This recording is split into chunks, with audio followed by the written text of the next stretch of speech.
السلام علیکم دوستو، تو آج جو ہم آپ کو کہانی سنانے جا رہے ہیں اس کا نام ہے چور کی سزا۔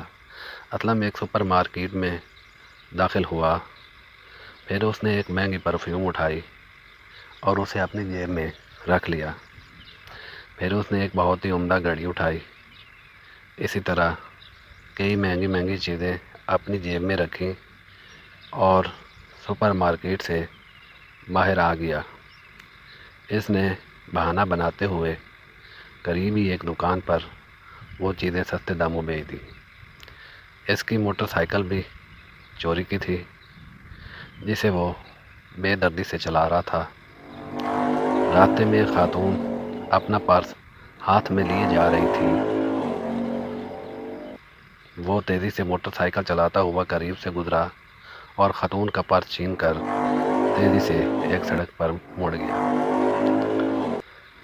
آلو لے لو، پیاز لے لو، کھیرا، کریلے اور تازہ سبزیاں لے لو، آوازیں لگاتا ہوا ایک ٹھیلے والا اس گلی سے گزر رہا تھا کہ اچانک ایک آدمی تیزی سے موٹر سائیکل بھگاتا ہوا اس گلی میں داخل ہوا اور دیکھتے ہی دیکھتے ٹھیلے سے بری طرح ٹکرا گیا۔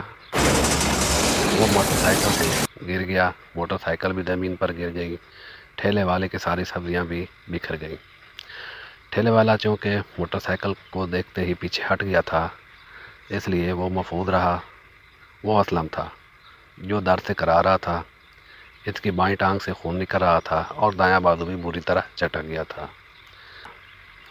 ٹھیلے والا اس آدمی کی حالت دیکھ نہیں پا رہا تھا۔ وہ جلدی سے لوگوں کو مدد کے لیے پکارنے لگا۔ جلد ہی لوگ اس کی ارد گرد جمع ہو گئے۔ پھر سب نے اپنی مدد آپ کے تحت اس آدمی کو اٹھا کر ایمبولینس میں سوار کیا اور اسے لے کر ہسپتال پہنچے۔ ڈاکٹروں نے علاج شروع کر دیا۔ ادھر ٹھیلے والا بہت اپنے آپ کو کوس رہا تھا کیونکہ وہ خرید و فروخت میں بے ایمانی کرتا تھا۔ اب اس کا خاصا نقصان ہو گیا تھا۔ اس نے توبہ کی اور پکا ارادہ کر لیا کہ اب کسی کے ساتھ دھوکہ نہیں کروں گا۔ اسلم کی حالت بہت خراب تھی۔ اسے ایمرجنسی وارڈ میں لے جایا گیا۔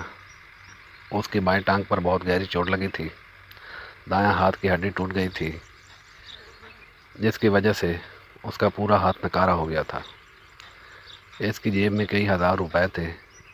اسے ہسپتال پہنچانے سے پہلے ہی کسی نے روپے نکال لیے تھے۔ موبائل بھی جیب میں نہیں تھا۔